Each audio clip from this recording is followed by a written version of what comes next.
Bendito seja Deus que nos chamou para louvor da sua glória. Eu cumprimento a todos com a doce paz do nosso Senhor e Salvador Jesus. É com alegria que estamos chegando até você com mais um programa Mensagem de Vida.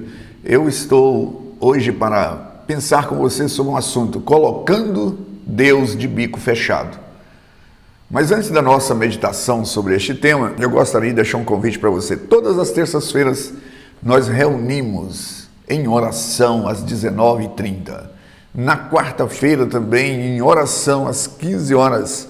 No sábado às 19h30 o culto de adoração a Deus. No domingo de manhã o culto de ensino da palavra. E às 19 horas o culto de celebração. Fica aí o nosso convite. Lembro que é sempre uma alegria receber pessoa como você em uma de nossas igrejas. Colocando Deus de bico fechado. Esse tema é um tema pode ser controverso, mas é simplesmente para chamar a sua atenção que nesses últimos dias muitas pessoas têm a pretensão de calar o eterno, de fazer com que Deus não tenha vez e nem voz na sua vida, nas suas ações, nas suas decisões, nos seus planos.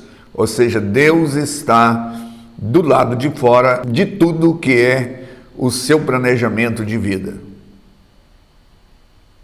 O apóstolo Paulo escrevendo, ou melhor, Paulo falando, aos atenienses, à igreja, à Grécia, melhor dizendo, e ele fala deste Deus que tolerou durante algum tempo estas vaidades do homem, mas haverá um dia em que Deus julgará tais atitudes. Por isso eu convido você a meditar comigo em Atos capítulo 17, a partir do verso 24. Paulo diz assim: o Deus que fez o mundo e tudo que nele existe, sendo ele Senhor do céu e da terra, não habita em santuários feitos por mãos humanas, nem é servido por mãos humanas, como se de alguma coisa precisasse, pois ele mesmo é quem a todos dá a vida e respiração e tudo mais. De um só homem ele fez toda a raça humana para habitar sobre a face da terra, e havendo fixado os tempos previamente estabelecidos e os limites da sua habitação, para buscarem a Deus, se porventura tateando, possamos achar, bem que não está longe de cada um de nós. Pois nele vivemos e nos movemos e existimos, como alguns dos vossos poetas têm dito, porque dele também somos geração. Sendo, pois, geração de Deus, não devemos pensar que a divindade é semelhante ao ouro, à prata ou à pedra trabalhada pela arte da imaginação do homem. Ora, não levou Deus em conta os tempos da ignorância.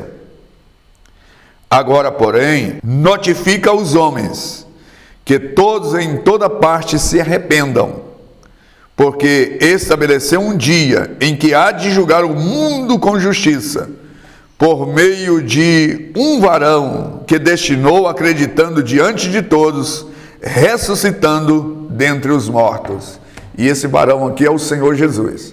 Então eu quero pensar com você dentro deste tema, colocando Deus de bico fechado, é que as pessoas, o ser humano, na verdade, a pretensão dele é calar Deus.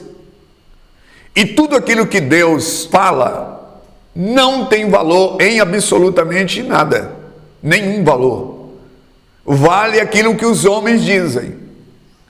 Então, se nós pegarmos aqui alguns fundamentos daquilo que Deus fez, nós que somos criacionistas, ou seja, cremos em um eterno, nesse poder, nessa inteligência, neste Deus que criou todas as coisas, nós cremos que todas as coisas que existem, elas vieram a existir a partir de um Deus eterno que deu ordem, haja a terra, haja, então o criacionista.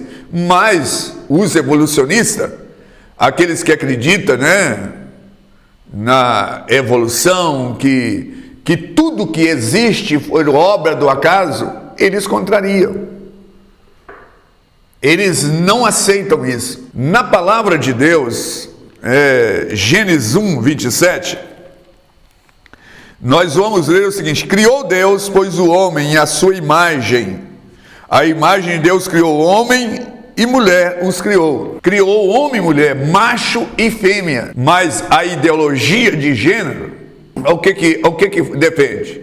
Defende que essa questão é uma questão de ensinamento social. A pessoa que ela não nasce, ela não tem definição. Isso significa que agora os órgãos genitais não significa nada, não se define, não sabe se é homem ou se é mulher, mesmo ele tendo os órgãos definidos, de macho e fêmea.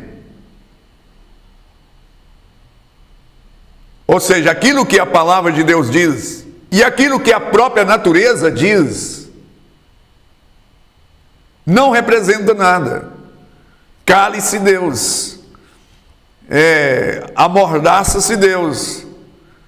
Deus, aquilo que as Sagradas Escrituras fala, aquilo que a própria natureza diz, não significa nada. O que significa é a conveniência do homem.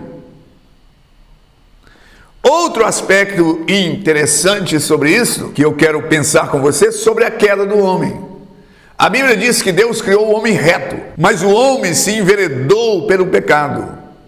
A Bíblia mostra isso em Gênesis, vai mostrando que Deus criou o homem e que estabeleceu limite para esse homem, que esse homem vivesse, ele podia usufruir, colocou ele num lugar maravilhoso, o jardim, deu todas as condições plenas para ele viver, obedecer. E falou com ele: olha, você não vai comer da árvore do conhecimento. E ele, de uma maneira deliberada, faz isso. Ele cai desse estado de graça. E a Bíblia diz que esse homem agora, ele passa a viver de acordo com você. Ele passou a ter medo de Deus, o pecado. E a Bíblia diz que esse homem foi expulso desse lugar. Mas as pessoas dizem hoje que essa questão de pecado, isso é fruto da imaginação. A Bíblia registra esses fatos, mas a pessoa vai dizer: não, eu não acredito nisso. Isso não tem valor. O que vale é o que nós pensamos, o que achamos.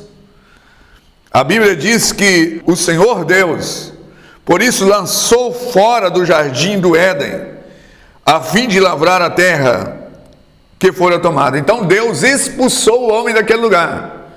Então as pessoas dizem: não, esse negócio de pecado, isso aí é invenção, não existe pecado.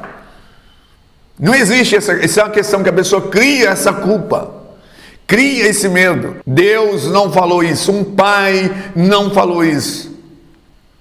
Então, o que Deus falou, o que Deus está falando, não tem valor algum. Deus de bico fechado. Cale-se Deus, quem vale aqui é a nossa palavra. Aqui em Gênesis 3 vai falar que ele pecou e ele foi expulso. Aí a pessoa vem pregando esse negócio de ir para o inferno, de Deus criou e ele vai continuar. Então, ou nós cremos como está escrito, ou não cremos em absolutamente nada. Ou eu vou crer só naquilo que me é conveniente. Eu vou fatiar a palavra de Deus, eu vou me acercar somente das promessas, mas daquilo que a palavra de Deus fala sobre os limites, para mim não vale. Então, para muitos hoje, essa questão de pecado, de que não existe inferno, de que Deus não faz isso com os filhos, ou seja, então, Deus poderia ter permitido que Adão permanecesse no paraíso, ou melhor, no jardim do Éden, vivesse ali no jardim do Éden, mesmo ele tendo infringido. Não, Deus simplesmente expulsou ele de lá: você não vai viver aqui. Então o homem caiu, ele foi expulso. Agora, outro aspecto também que precisamos de entender, que este pecado passou. A Bíblia diz o seguinte, em Romanos 3, verso 23, Todos pecaram e estão destituídos da glória de Deus, da graça de Deus, estão separados. Então, as pessoas dizem assim, não, isso não tem valor, isso não é verdade. Verdade é o que elas dizem, o que as Sagradas Escrituras dizem, o que Deus falou por meio de, Ele falou usando homens santos, Ele inspirou esses homens. Isso aqui não é um livro qualquer. Pelo contrário, os sábios dessa terra teriam escrito uma Bíblia mais moderna do que esta.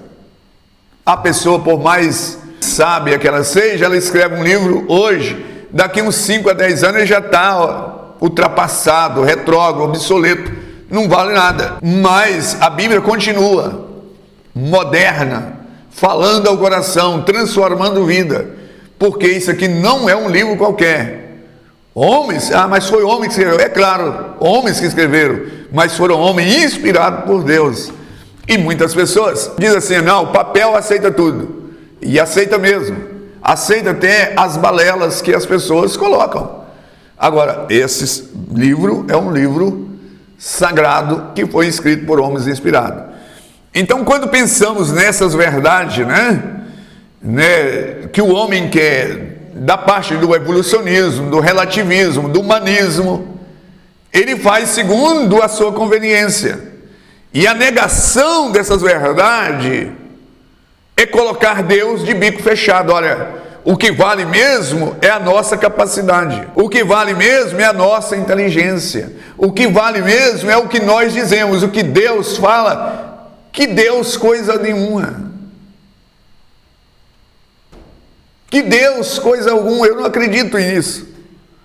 Deus não existe. Se Deus existisse, por que Ele permite tanta situação como estão vivendo? Violência, miséria, inocentes sendo mortos. Onde está esse Deus? É as perguntas, os questionamentos. Mas Deus entregou o governo dessa terra para o homem, e o homem enveredou. Então, por escolha. Agora, haverá um dia em que Deus haverá de julgar o homem pelas suas ações e pelo Evangelho do nosso Senhor Jesus Cristo. É o que eu li em Atos capítulo 17, a partir do verso 24. Que Deus não levou em conta o tempo da ignorância, mas Ele determinou um tempo em que há de julgar todos por um varão da qual Ele ressuscitou, dando prova incontestável que é o Senhor Jesus. Portanto, você que está me assistindo, quem sabe ignora, quem sabe não aceita, mas quer queira, quer não, a palavra de Deus, ela é a verdade. Agora, tudo isso, na verdade, essas escolhas que o homem faz, ela tem os seus ônus. E o dia que a fatura chegar, que a fatura da incredulidade ela chegar, quer queira, quer não, vai ter que pagar, e vai pagar com a própria vida. Você pode estar pensando, mas você está fazendo uma ameaça? Não, eu estou falando que em tudo tem um preço, há um ônus, e a fatura vai chegar.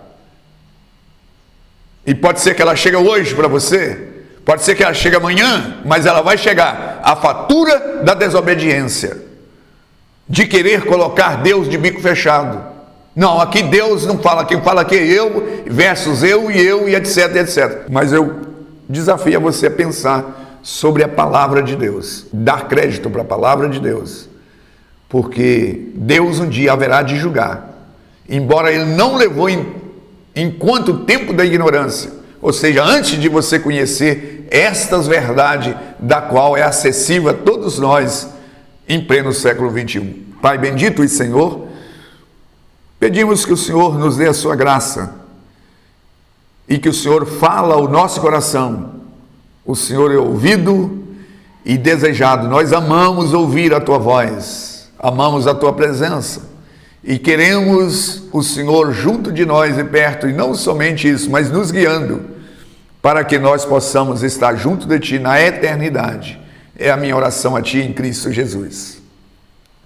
Graças a Deus, estamos chegando ao final e eu aguardo você no próximo programa Igreja Batista Renascer, uma mensagem de vida.